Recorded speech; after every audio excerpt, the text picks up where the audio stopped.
دوستوں ہم آج اس ویڈیو میں بات کریں گے خرم نواز گندا پور اور GTA 5 کے بارے میں۔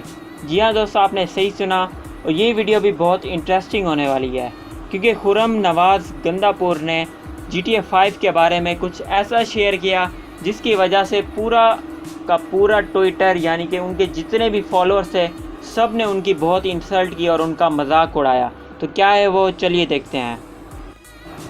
سیکریٹری جنرل خرم نواز نے GTA 5 کا کلپ شیئر کرتے ہوئے کہا کہ یہ کلپ ایک ریئل کلپ ہے اور جو فوٹیج اس میں دکھائی گئی ہے وہ حقیقت پر مبنی ہے۔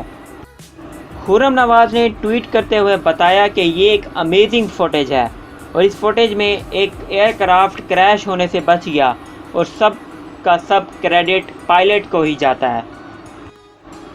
جی ہاں دوستو، آپ نے صحیح سنا، اور آپ کو سن کر ہنسی بھی آئے گی۔ آپ کہیں گے کہ میں کیا بتا رہا ہوں، لیکن میں اس کا لنک آپ کو ڈسکرپشن میں نیچے دے رہا ہوں، آپ خود جا کر چیک کر لیں۔ کیونکہ فرینڈز، گرینڈ تھیفٹ آٹو یعنی کہ GTA 5 کے گرافکس بہت ہی ریئل لگتے ہیں، اور کوئی بھی انسان جو کہ GTA 5 سے واقف نہیں ہوگا وہ اس کلپ کو ریئل سمجھ بیٹھے گا۔ اس کلپ کے شیئر ہونے کے بعد خرم نواز کا ان لوگوں نے بہت ہی مذاق اڑایا۔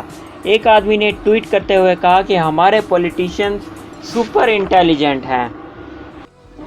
دوستو، یہ پاکستانی پولیٹیشینز کی پہلی غلطی نہیں، کیونکہ پچھلے مہینے جون میں provincial government of Pakistan Khyber Pakhtunkhwa نے غلطی سے پوری کی پوری میٹنگ لائیو سٹریم ایک کیٹ فلٹر کے ذریعے کر دی، جن میں ان کا چہرہ ایک کیٹ کی طرح نظر آ رہا ہے، اور آپ زیر نظر تصویر میں دیکھ بھی سکتے ہیں۔ تو ویورز، یہ تھی ہماری آج کی ویڈیو۔ ہماری یہ ویڈیو پسند آنے کی صورت میں ویڈیو کو لائک کریں، کوئی سوال ہو تو کامنٹ کریں، اور پیارے دوستوں کے ساتھ شیئر بھی کریں، اور ہماری نیکسٹ ویڈیو آنے تک اپنا اور اپنے پیاروں کا خیال رکھیں۔ تب تک کے لیے ہمیں اجازت دیجیے۔ اللہ حافظ۔